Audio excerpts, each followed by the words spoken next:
इस कार्यक्रम के पुण्यार्जक हैं श्रीमती आशा देवी, सोहनलाल जी विदावत, पुत्र पीयूष कुमार, पुत्रवधू दीप्ति, पुत्र कुशल कुमार, पुत्रवधू जिनल, पोती जीवनी विदावत, परिवार कुंडा, राजस्थान, मुंबई अंधेरी, जिला उदयपुर। कोई बोले कि मंदिर गए क्या मिला? पापों का नाश हुआ। क्या हुआ? पापों का। अनादिकाल से जो पाप किए हैं, भगवान को प्रणाम करने से पाप नाश हो जाते हैं। राजा श्रेणिक महल के सिंहासन को छोड़कर, सारे महलों को छोड़कर भगवान के पास क्यों बैठा? जो मैंने कृत्य किया है उसका मुझे नाश करना है। वह मेरा पाप मुझे बिना फल दिए नष्ट हो जाना चाहिए। इतनी बड़ी कृपा तीर्थंकर भगवान ही कर सकते हैं।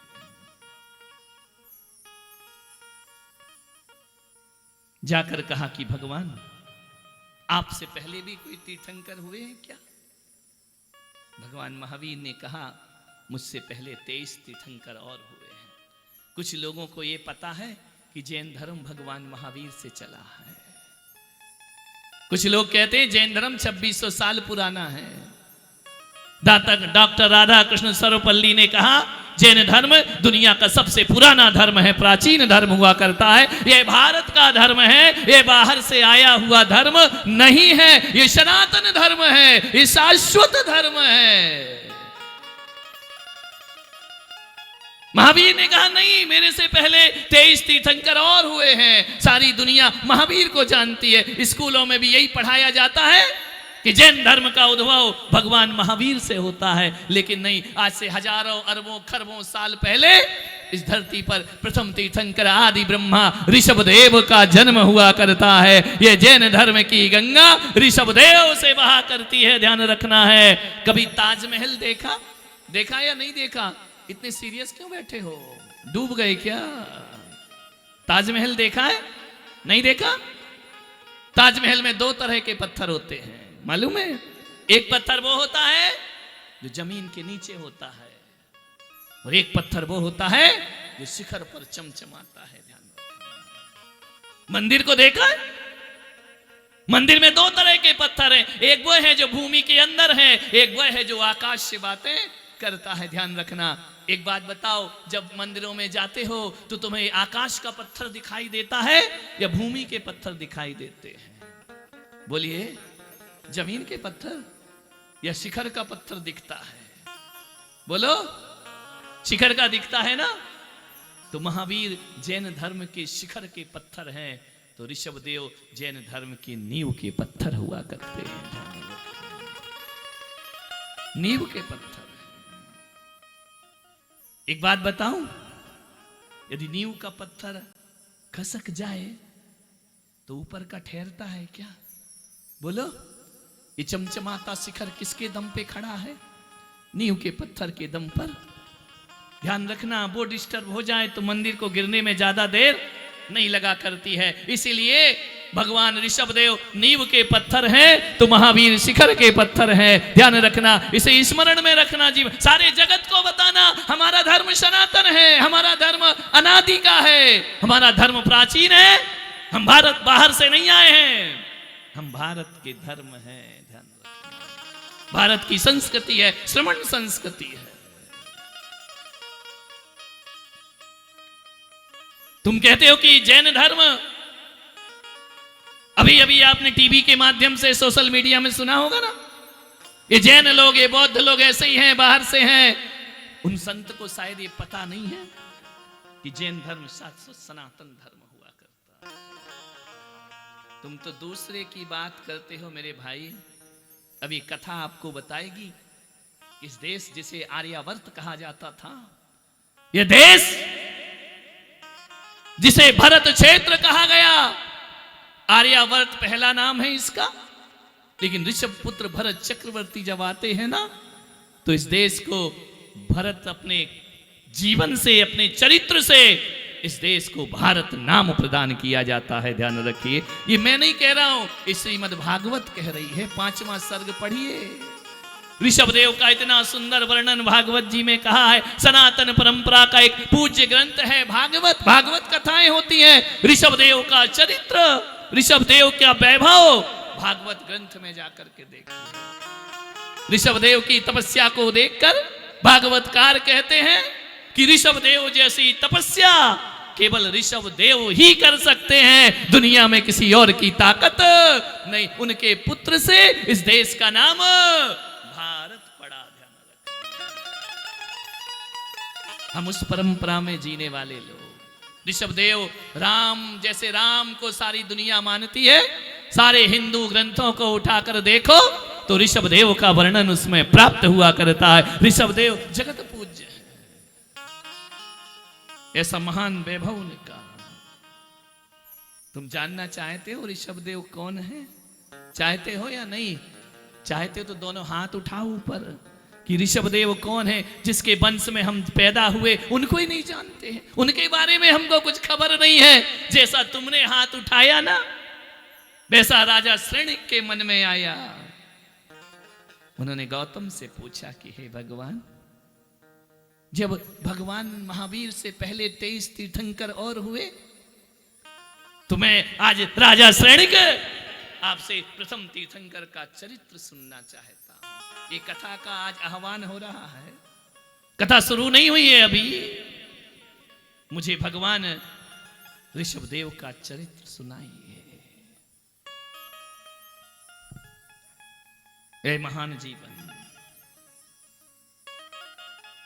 आए काल चतुर्थ वही पल आए। सब बोलिए, सबको सुनाई दे रहा होगा। आनंद के साथ भगवान का पावन चरित्र है। आए काल चतुर्थ वही पल, आए काल चतुर्थ वही पल, महावीर आए विपुलाचल, महावीर आए विपुलाचल। ओ सुनत वीर विपुलाचल आए, सुनत वीर विपुलाचल आए। श्रेणिक महाराजा उठ धाए। तालियों के साथ, आनंद के साथ अपनी जुबान को अमृत बनाओ। भगवान की वाणी है, भगवान का चरित्र है।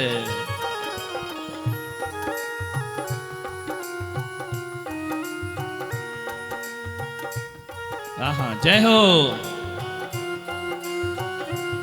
ओ पूछ सैनिक वचन संवारे, वचन संवारे। कवन हेतु प्रभु यहाँ पधारे, कवन हेतु प्रभु यहाँ पधारे। सैनिक ने पूछा, भगवान कैसे हमारी नगरी में आपका आगमन हुआ, कैसे राजागृही में आप समोषण लेकर आए भगवान।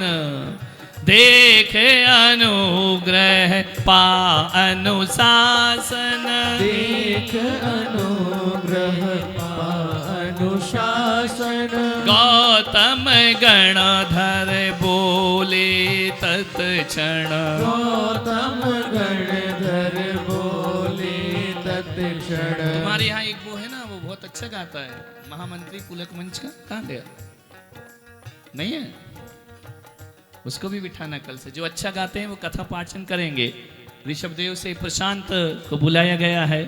पूरी कथा ऋषभ देव में इसने कंठ से अपना सहयोग प्रदान किया। आप भी अपने बैठ करके भगवान की वाणी को अपने अमृत कंठ में घोल सकते हैं जीवन में। तालियां, जय हो। बोलो ऋषभ देव भगवान की जय हो, केसरिया लाल की जय हो। तालियां, जय हो। मीठी मीठी तालियां बजाइए।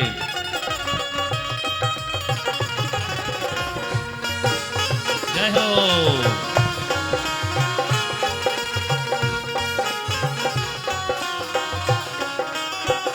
ओ किए समस्त पुराण उजागर, ये समस्त पुराण उजागर। दिए सभी प्रश्नों के उत्तर, दिए सभी सभी प्रश्नों के उत्तर। ओ ऋषि प्रणीत इतिहास पुराना, ऋषि प्रणीत इतिहास पुराना। हाथ भी ऐसे चला रहे हो जैसे बहुत थक गए हो, बहुत भूख लग रही है, नाश्ता पानी नहीं किया है, अपने ही हाथ बोझ लग रहा है, उठ नहीं रहा है। जय हो पंचम काल की भक्तों की। जैसे बड़ा एहसान किया जा रहा है भगवान की वाणी का, आनंद में उमंग में डूब जाना चाहिए। भगवान की पावन कथा पापों का नाश करती है। जो श्रवण कर लेता है, कहा जाता है कोयल तो क्या, भगवान की कथा किसी करकस कौवे से भी सुनो तो भी जीवन में आनंद समेट लेना चाहिए, ध्यान रखना। जय हो।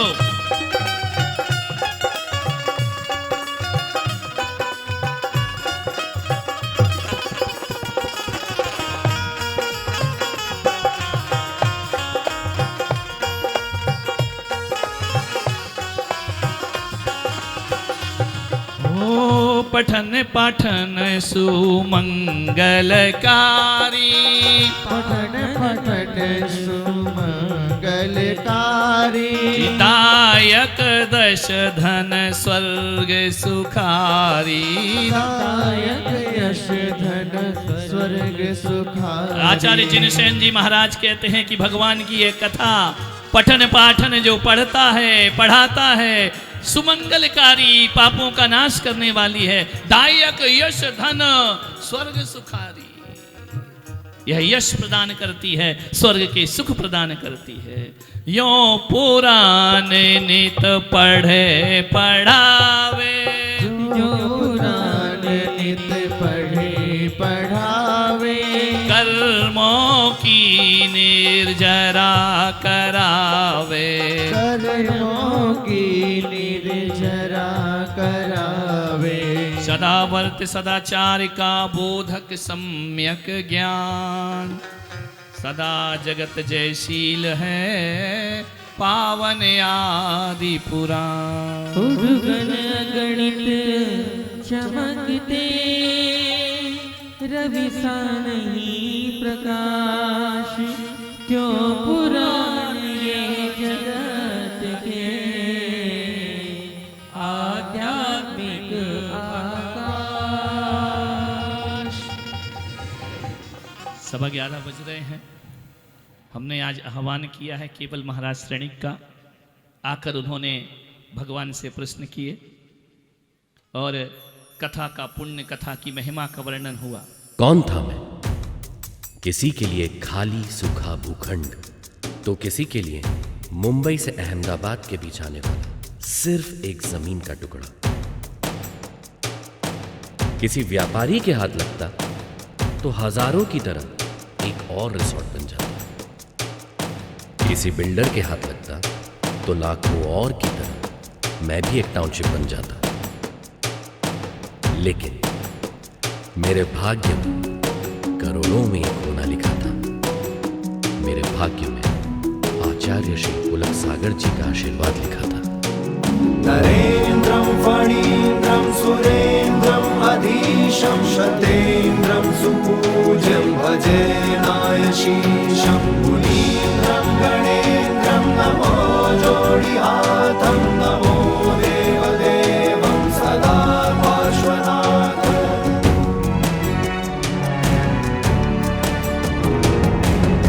मौन था मैं स्वर्ग कहाँ से आया, खाली भूखंड को दे दी उसने काया।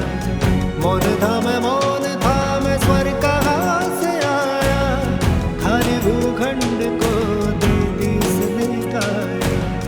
तीर्थ बनाया मुझको सजाया, तीर्थ बनाया मुझको सजाया। खाली भूमि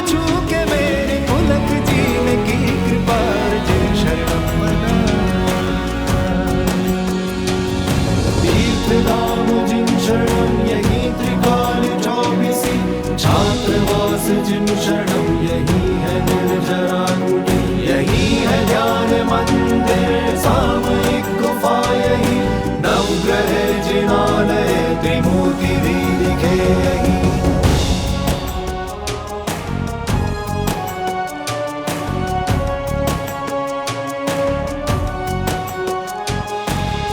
पुलक सागर को ये स्वप्न आया, खाली भूखंड ने उनको बुलाया।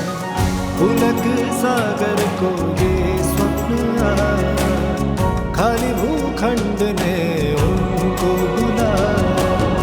खोई हुई भूमि ने खुद को पाया, बंजर धरती पे पुष्प खिलाया। पारसनाथ के पाके दर्शन, पारसनाथ के पाके दर्शन। खाली भूमि छू के मेरी पुलक जीन की कृपा और जिन शरणम बना। नरेन्द्रं फणीन्द्रं सुरेन्द्रं अधीशं शतेन्द्रं सुपूज्यं भजे नायशीशं। मुनीन्द्रं गणेन्द्रं नमो जोडिहातं, नमो देवदेवं सदा पार्श्वनाथं।